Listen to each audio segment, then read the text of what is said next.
ابو موسیٰ اشعری انہوں نے گفٹ دی کس کو؟ جناب عمر کی بیوی کو، اور ان کی بیوی کا نام کیا ہے؟ عاتقہ بنت زید بن عمرو بن نفیل، ان کو گفٹ دی۔ تو جناب عمر جو ہے وہ وہاں پہ آئے،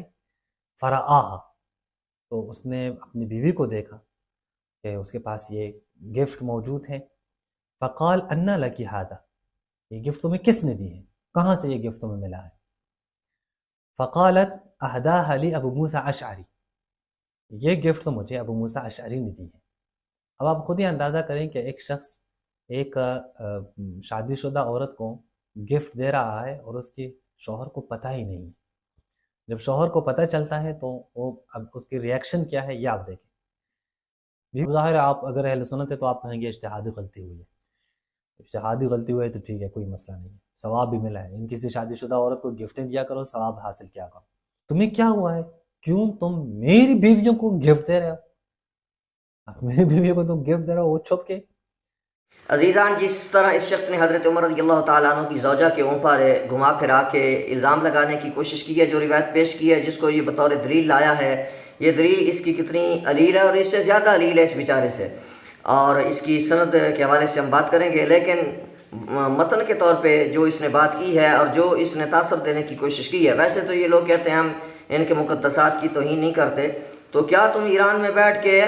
صحابہ کرام کے مناقب بیان کر رہے ہو؟ یہ جو دن رات تم لوگ جو ہے صحابہ کرام کے اوپر الزامات لگاتے ہو اور اس طرح کی روایات پیش کرتے ہو، خود تمہارا دعویٰ یہ ہے کہ میرے اوپر واجب ہے جب میں روایت پیش کروں تو اس کی توثیق بھی پیش کروں۔ تو یہ حالت ہے کہ جو روایت تم نے پیش کی ہے اس کی حالت تو ابھی ہم آپ کو بتاتے ہیں، لیکن تم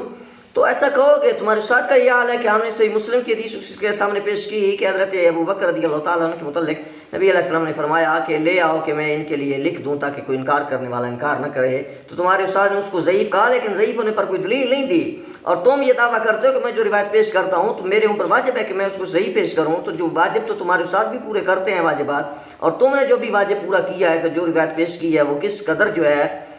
اس کی حالت ہے، اور تم اس سے حضرت عمر رضی اللہ تعالیٰ عنہ اور ان کی زوجہ کے متعلق جو ہے ایک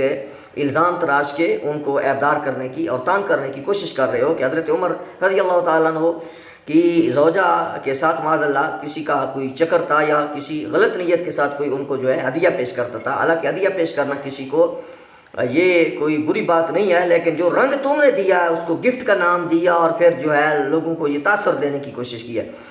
اس کے متن سے تو یہ پتہ چلتا ہے کہ حضرت ابو موسیٰ اشعری رضی اللہ تعالیٰ عنہ کہیں دور تھے یا کسی علاقے میں گورنر تھے، تو وہاں سے انہوں نے بطور ہدیہ بھیجا، اور چھپا کے نہیں، جس طرح اس شخص نے بولا کہ چھپا کے وہ حضرت عمر کہتے تھے کہ میری بیویوں کو گفٹ دے رہے ہیں، حالانکہ متن میں بھی ایسی بات نہیں ہے کہ چھپا کے دے رہے تھے یا کوئی ایسی بات تھی۔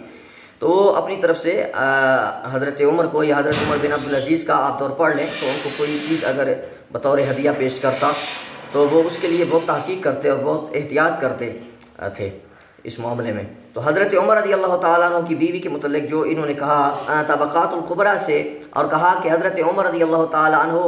کی بیوی کو حضرت ابو موسیٰ اشعری رضی اللہ تعالیٰ عنہ نے گفٹ دیا ہے، اور پھر حضرت عمر نے وہ گفٹ جو ہے اپنی بیوی کو سر پہ بھی مارا، اور پھر حضرت عمر رضی اللہ تعالیٰ عنہ نے ابو موسیٰ اشعری کو بلایا، دور سے بلایا۔ یہ بات بتا رہی ہے کہ کہیں وہ دور تھے اور انہوں نے وہاں سے جو ہے بطور ہدیہ جو ہے بھیجا تھا۔ اگرچہ یہ روایت صحیح نہیں ہے لیکن متن میں یہ ہے، لیکن اس نے اس کو غلط رنگ دیا، اور اس کی سند میں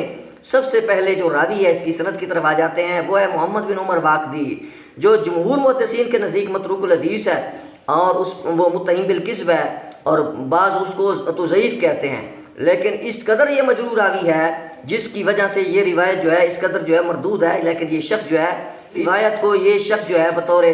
دلیل بنا کے حجت بنا کے حضرت عمر کے اوپر اعتراض کرنے کی کوشش کر رہا ہے، ان کی زوجہ کے اوپر الزام لگانے کی کوشش کر رہا ہے۔ میاں بچوں، یہ بشیر بن عمران کے ساتھ رینٹ پہ کمرے میں رہنے والی خاتون نہیں تھی کہ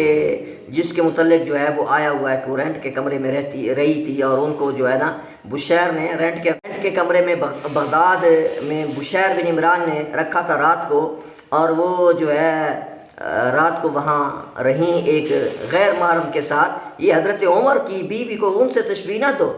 ٹھیک ہے؟ اگر اپنے لیے تم یہ تقاضا کرتے ہو کہ جو روایت آپ پیش کرتے ہیں تو اس کی سند صحیح ہو، تو تم نے جو پیش کی ہے اس کو صحیح کیوں نہیں، اس کی سند کو کیوں نہیں پیش کیا؟ اس کے اندر اتصال بھی ثابت کرو، اور اس کے روایت جو ہیں ان کی توثیق ثابت کریں نہ ذرا، کیوں نہیں محمد بن عمر واقعی کے لیے جو ہے وہ آپ اس قدر جو ہے توثیق ثابت کرتے کہ جو ان کے اوپر جرح ہے اور جرح مفسر ہے اور وہ جرح اٹھ جائے، ادھر آپ نے کوشش کیوں نہیں کی، کیوں نہیں آپ گئے اس کی سند کی طرف؟ اس لیے کہ آپ کی دال کالی ہے۔ تو ہم نے الحمدللہ جواب دے دیا کہ یہ لوگ جو ہیں ایران میں بیٹھ کے حضرت عمر اور ان کی ازواج کے اوپر اس قدر اور صحابہ کے اوپر الزام لگا رہے ہیں۔ اللہ پاک ان کے شر سے اہل سنت کو محفوظ فرمائے۔